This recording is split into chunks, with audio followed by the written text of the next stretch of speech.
السلام علیکم، میں ہوں رضوان الشرف۔ آج قومی اسمبلی کا ایک مشترکہ اجلاس بلایا گیا ہے اور بلایا اس مقصد کے لیے گیا ہے تاکہ قاضی فائز عیسیٰ کو اور باقی ججز کو ایکسٹینشن دی جا سکے، ترامیم کی جا سکے اور پورا ایک آئینی پیکیج تیار کیا گیا ہے۔ اور اس آئینی پیکیج کے تحت حکومت نے ترمیم کرنی ہے اور ترمیم کر کے قاضی فائز عیسیٰ کو ایکسٹینشن دی جا سکے۔ لیکن ساتھ قاضی فائز عیسیٰ اور 2 ججز کے خلاف ریفرنس کی تیاری ہو رہی ہے۔ اس وقت جو عدلیہ کے اوپر محاذ بننے جا رہا ہے اس ہفتے کے اندر، اور آج ہفتے کے پہلے دن ہی یہ بہت بڑا محاذ کھلنے جا رہا ہے۔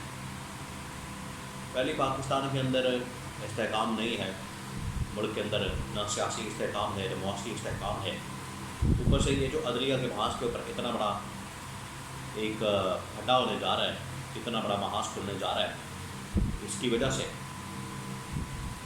ملک کے اندر ایک نیا آئینی قانونی بحران پیدا ہو جائے گا۔ اس کے بارے میں بڑی اہم ترین انفارمیشن میرے پاس موجود ہے، وہ آپ کے ساتھ میں شیئر کرنا۔ دیکھیں، سب سے پہلے تو ان کے خلاف ہو رہی ہے ریفرنس کی بات، اور ریفرنس کی جو بات ہو رہی ہے یہ چیف جسٹس پاکستان جسٹس قاضی فائز عیسیٰ ایک 2 اور ججز کے خلاف وہ ہے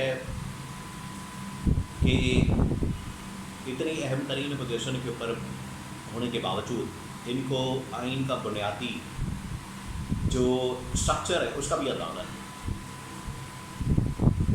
آپ ایک فیصلے کے اندر، مبارک ثانی کیس کے اندر، ایک قادیانی کے فیصلے میں اس کو ضمانت دیتے ہوئے اس فیصلے کے اندر اس طرح کی باتیں ڈال دیتے ہیں، اس طرح کی باتیں شامل کر دیتے ہیں، اس طرح کی چیزیں آپ لکھ دیتے ہیں جس کی وجہ سے آئین اور اسلام کی بنیاد کے اوپر، قرآن و سنت کی بنیاد کے اوپر آئین کھڑا۔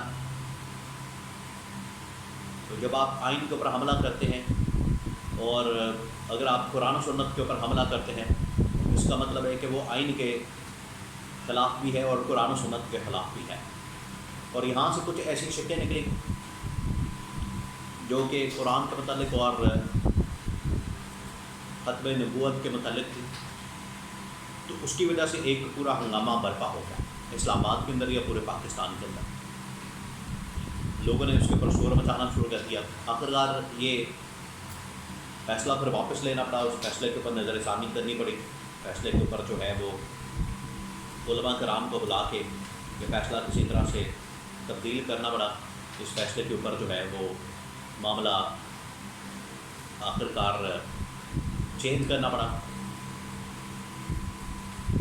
اور جو اس کے اندر متنازع باتیں لکھی گئی تھی اس کو نکالنی پڑی، ان کو حذف کرنی پڑی۔ اب یہ ایک قسم کا فیصلہ ریورس کرنا یا فیصلہ واپس لینا یا حذف کرنا اس ٹاپ لیول کے ججز سے تو ایکسپیکٹ نہیں کیا جا سکتا۔ اور قاضی فائز عیسیٰ اپنے آپ کو ویسے بڑے کوئی عقل کل سمجھتے ہیں اور آئین اور قانون کے بڑے ماہر سمجھتے ہیں اپنے آپ کو، اور آئین اور قانون کے بڑے حوالے دیتے ہیں، لیکن یہاں پر شاید ان کو سمجھ نہیں آئی اور انہوں نے فیصلہ دے دیا۔ تو یہ سیدھا مس کانڈکٹ کے زمرے میں آتا ہے جس کی بنیاد کے اوپر ان کے خلاف ریفرنس آ سکتا ہے اور ان کے خلاف ریفرنس دیا جا سکتا ہے۔ ایک بات۔ دوسری بات یہ کہ جسٹس منصور علی شاہ اتنی آسانی سے ماننے والے نہیں ہیں۔ جسٹس منصور علی شاہ کو آج بھی خبریں آ رہی ہے کہ ان کو اپروچ کیا جا رہا ہے، ان کو میسج دیا جا رہا ہے کہ آپ پیچھے ہٹ جائیں، آپ بیک وقت کر جائیں، قاضی فائز عیسیٰ کو ہمیں ایکسٹینشن دینے دیں، آپ کو بھی ساتھ میں ایکسٹینشن مل جائے گی اور بطور جج آپ کام کرتے رہیں گے۔ لیکن اس کے اوپر کوئی بھی جج ماننے کو تیار نہیں، اور اسی وجہ سے آپ کو پتہ ہے کہ ججز کے اندر ایک گروپ بندی موجود ہے، آپس میں گروپس بنے ہوئے ہیں۔ وہ جو گروپس بنے ہوئے ہیں وہ اسی وجہ سے بنے ہوئے ہیں کیونکہ قاضی فائز عیسیٰ کو ایکسٹینشن دینے کا جب کہا گیا، گارنٹیاں دی گئی اور ان کا پلان سامنے آیا تو ججز پہ ڈیوائڈ ہو گئے۔ تو سب سے بڑی رکاوٹ جو 2-3 بڑے ججز ہیں، سینئر ججز، جس میں جسٹس منصور علی شاہ، جسٹس منیب اختر، جسٹس اطہر من اللہ، یہ وہ ججز ہیں جو کہ اس معاملے میں سب سے بڑی رکاوٹ ہے۔ لیکن اس کے باوجود حکومت اس بات کے اوپر ڈٹی ہوئی ہے، اصرار کر رہی ہے کہ ہم نے ہر صورت میں ترمیم لا کے قاضی پائز عیسیٰ کو ایکسٹینشن دینی ہے، اور ایکسٹینشن دے کے ہم نے اپنے کام کروانے ہیں. ورنہ اگر یہ قاضی پائز عیسیٰ فارغ ہو جاتے ہیں، جسٹس منصور علی شاہ کے آنے کی صورت میں کیا ہوگا؟ الیکشن پورا کا پورا کالعدم ہو جائے گا، الیکشن آپ کا فارغ ہو جائے گا، 9 مئی کا واقعہ کھل جائے گا، ملٹری کورٹس کے اندر معاملات جانا مشکل ہو جائیں گے. اور اگر جنرل فیض کا کیس فیصلہ ہونے کے بعد سپریم کورٹ کے اندر آتا ہے تو وہاں سے بھی ریلیف ملنے کے چانسز موجود ہیں. اس وجہ سے قاضی پائز عیسیٰ کا سپریم کورٹ میں ہونا بطور چیف جسٹس بڑا ضروری ہے، تاکہ اگر اس طرح کے معاملات ہوتے ہیں تو اس میں قاضی پائز عیسیٰ مینج کر سکے. یہ اصل کہانی ہے، یہ اصل بات ہے. اور جہاں تک بات ہے قاضی پائز عیسیٰ کی، ان کا فیصلہ واپس لینے کی، اب ان کے اوپر مس کانڈکٹ تھی. ان کے اوپر ایک یہ بھی الزام لگایا جا رہا ہے کہ انہوں نے چیمبر کے اندر ملاقات کی، اور چیمبر کے اندر علماء کرام سے ملاقات کر کے باہر جو اتنے دھاڑتے ہیں، شیر بنتے ہیں، باہر اتنی بڑی بڑی باتیں کرتے ہیں، اندر ان کے سامنے بھیگی بلی بن گئے اور اپنا فیصلہ واپس لینے کا انہوں نے وعدہ کر دیا چیمبر کے اندر بیٹھ کر. تو بعد میں پھر فیصلہ واپس لیا گیا، جس کے اوپر جتنے علماء کرام ہیں انہوں نے بڑا شکر ادا کیا کہ یہ فیصلہ واپس ہو گیا ہے. حالانکہ صاحبزادہ حامد رضا جو کہ سنی اتحاد کونسل جس کو پی ٹی آئی نے جوائن کیا تھا، ان کے جو سربراہ انہوں نے کہا کہ ہم اس فیصلے کو نہیں مانیں گے، اس کے اندر بھی میلافائڈ انٹینشن ہے.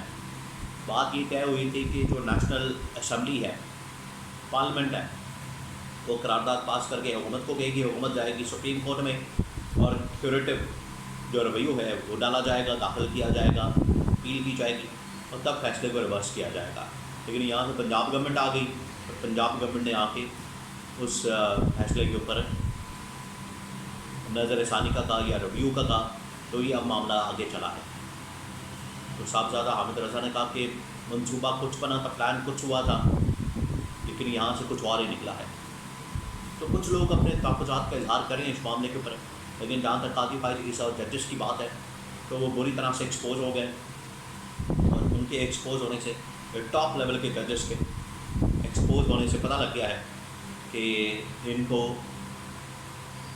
آئین اور قانون کی کتنی سمجھ ہے، اور آئین کا جو بنیادی ڈھانچہ وہ سارا قرآن و سنت کے اوپر کھڑا ہے. یہ اس کو نہیں سمجھ سکے اور اس کے خلاف ہی انہوں نے فیصلے دینا شروع کر دیا. اب یہ سارا پرابلم پیدا ہو گیا. اگر ان کو ایکسٹینشن ملتی بھی ہے قاضی پائز عیسیٰ کو، تو یہ اتنے متنازع ہو چکے ہیں کہ اس کے بعد ان کے فیصلوں کو مشکل سے ہی تسلیم کیا جائے گا.